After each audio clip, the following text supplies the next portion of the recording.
everyone, Kelly here, and today I want to share with you my most recent reads.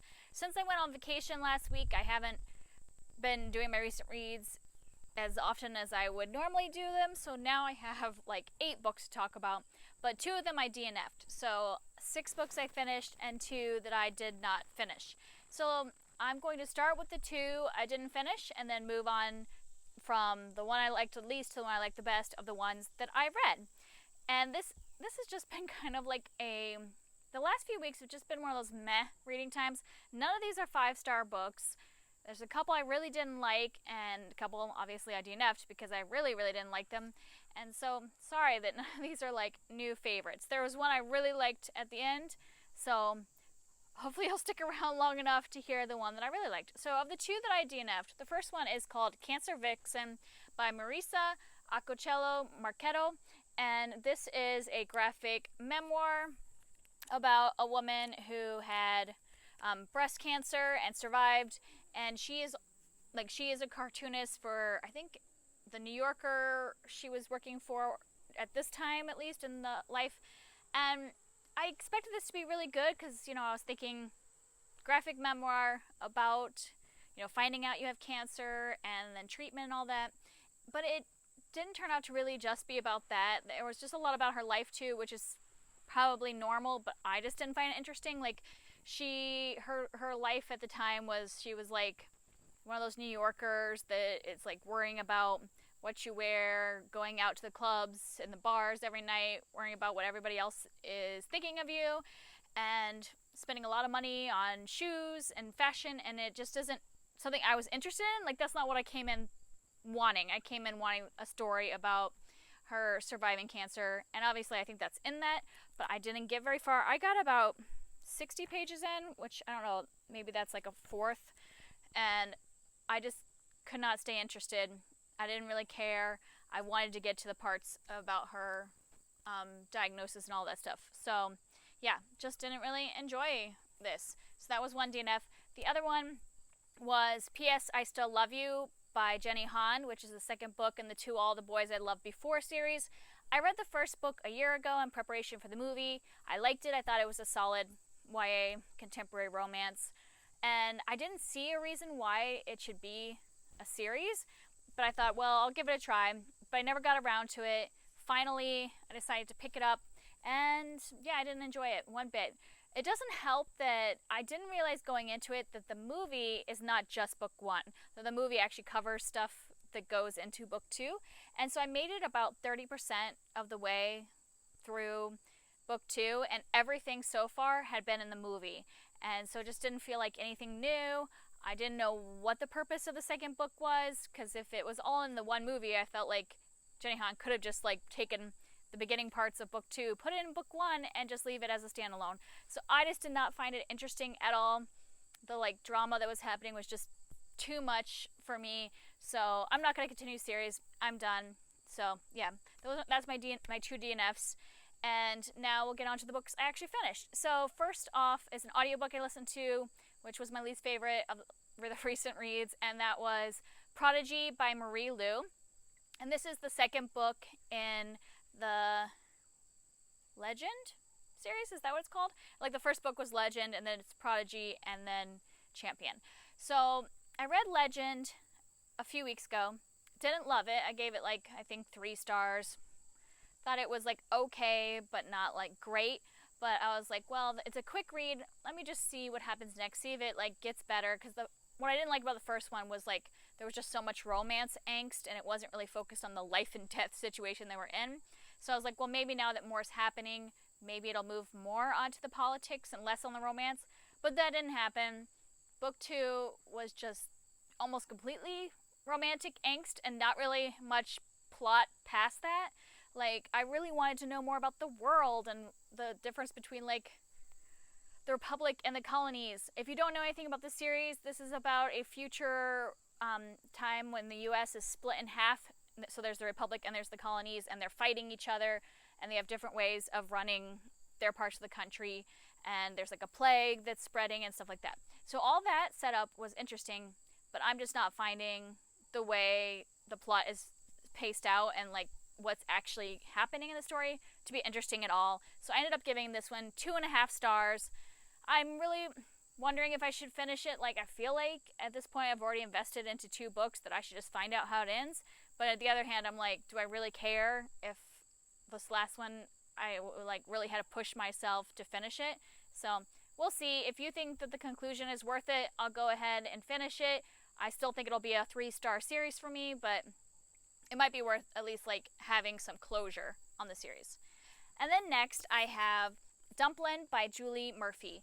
And this is a pretty popular book, so probably most people know it, but this is a YA contemporary about a girl named Willow Dean who's in high school, and her mother runs the like beauty pageant in her town and is kind of obsessed with it, and so she's grown up with this beauty pageant in her life, but her mom has never expected her to be in the beauty pageant because she's a bigger girl, and she just decides to defy like what her mom thinks of as a beauty queen and be in the contest. And there's also a lot about herself and friendships and relationships and all that stuff in here. And I expected this to be really good because it's very popular, but I just kind of found it dull and boring to read. I gave it 3 stars. Like, it wasn't a bad book, but I wasn't really invested. Like, a YA contemporary generally takes me, I would say, an average of 3 days to read because it's usually pretty quick paced. And this one took me like 2.5 weeks to read and finally I had to pick up the audiobook because I was like, I'm never going to finish this book if I don't just like speed through the second half. So there were some good parts, like I liked some of the development and all that of her character, but I just really didn't like being in her head because she's a very negative person. I understand like if you're teased and like made fun of for what you look like, that you're going to have some bitterness, and so I got some of that, but I kind of expected there to be some more like embracing of her body and all that happening more in the story, but it just kind of felt like it was just negative the whole time. She was like constantly angry at her friend and mother and the guy that she liked and all this stuff, so it just kind of felt a little negative. And I'm still going to watch the movie because I've heard in the movie that it's maybe approached a little differently, so this might be one where the movie's better than the book, so I'll let you know if I end up watching the movie. And then next I listened to The Long Way to a Small Angry Planet by Becky Chambers. This is a sci-fi book that is really just focused on the characters. It's a group of people and aliens, beings that are all on a ship together called the Wayfarer, traveling through space and digging tunnels from one part of space to another. And it's basically just about the people on this ship. There's not really much of a plot going on. And that was what I didn't love about it. This is a very, very popular book and series, and I think people love it, and I understand why people love it. I get the hype. It just wasn't for me. I gave it 3 stars. I enjoyed it enough. I will not be continuing in the series, though, because it just didn't pull me in enough to want to, like, continue to find out more, or just in this writing style.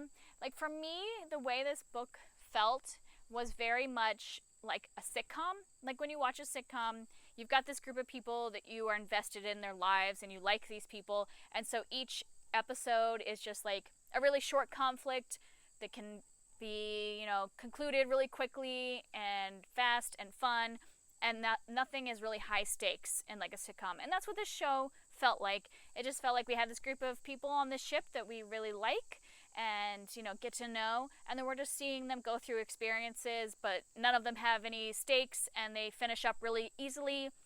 So that's kind of how it felt like the whole book, and I just wanted it to be kind of building towards something, but it was very episodic instead, and that just wasn't for me. And then next we're moving into my 4-star books. So I did really like these books. They just nothing really hit that like ultimate favorite 5-star, but I have 3 books that I really did enjoy.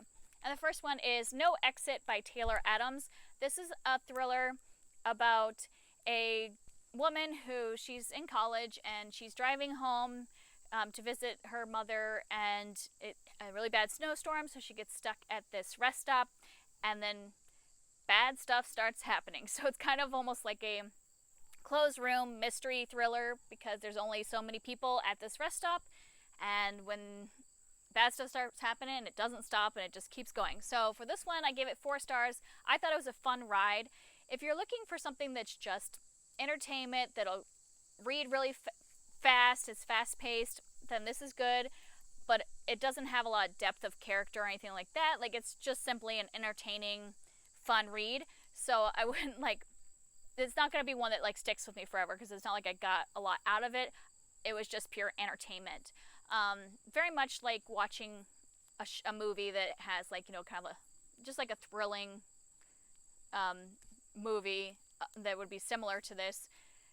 You don't really like come out thinking it's the best movie ever, but you had a good time. That's what this book was for me. I will warn you, if you are somebody that doesn't like kind of like gruesome things like happening to someone's body, or, you know, whatever, that you probably want to read this, because there is a few gruesome parts to it that were almost too much for me, but I was able to kind of like separate and not like, since I wasn't really fully invested in the characters, since there wasn't a lot of depth of character, it didn't like bother me. But some people are a little more against that, you know, they might have more visceral feeling when they hear about kind of things like that. I don't want to give any details, because this is one of those you want to kind of be surprised at each thing that happens. So yeah, entertaining read. I enjoyed it. And then the next one is Where Men Win Glory by Jon Krakauer. And I also gave this one 4 stars. I really enjoyed this one. This one is a nonfiction book about a man named Pat Tillman, who was a football player for the NFL. And then right after September 11th happened, he felt called to go and be in, you know, to join the army. And so he gave up a, you know, multi-million dollar contract with the NFL in order to be a soldier.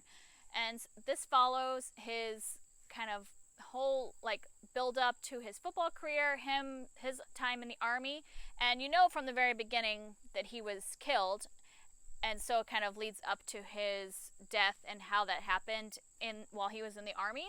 And also in this book, what I didn't expect, like I expected all that, I didn't expect to have so much background about Afghanistan and what was happening in that country leading up to September 11th and then up to the war, the war on terror and all that. And this gives a lot of details about that, and that's why I really appreciated it. Like, I enjoyed the story of Pat Tillman, but I really enjoyed just like hearing everything that happened surrounding that event and leading up to it, both from Pat's side, from the army side, and then from Afghanistan.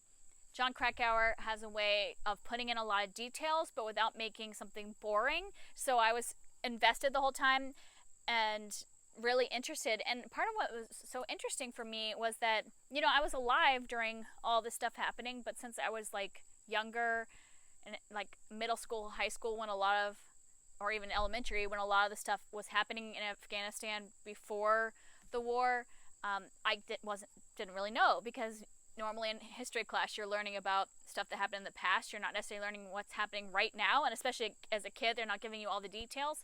And now looking back, I could see what was happening in the Bush administration, like all that stuff, and I found it really interesting. So if you're somebody that would find a little more like current history, like more recent history interesting, instead of like going back to like World War I and World War II, I thought this was really well done and interesting to read.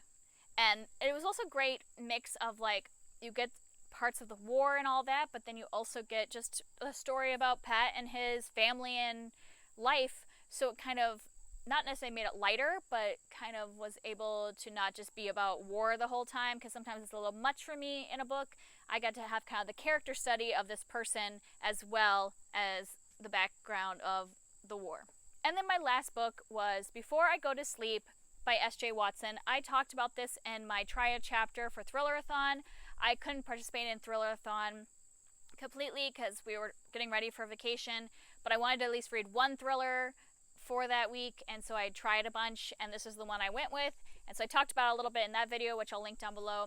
But I really love this thriller. I'm giving it 4.5 stars because I didn't think it was like perfect. That it's hard for thrillers to be perfect for me, but I did think this was great, and I would highly recommend it if you haven't read it already. It's been around for a while. Obviously, I have the movie tie-in, so it's already been made into a movie, and I just thought it was really interesting. It's about our main character, Christine, I think that's her name, and she, at the very beginning, wakes up, doesn't know who she is, doesn't know the man laying in the bed next to her, and we find out that she has memory problems like amnesia and relives her day, like I don't say relives her day, but like every day she wakes up not knowing anything that's happened before, so she loses her memory, like her memories don't solidify during sleep, and that's how she's living her life. And so kind of we are trying to figure out how she got that way, and just things are happening in here and you're not know who to trust, what's going on.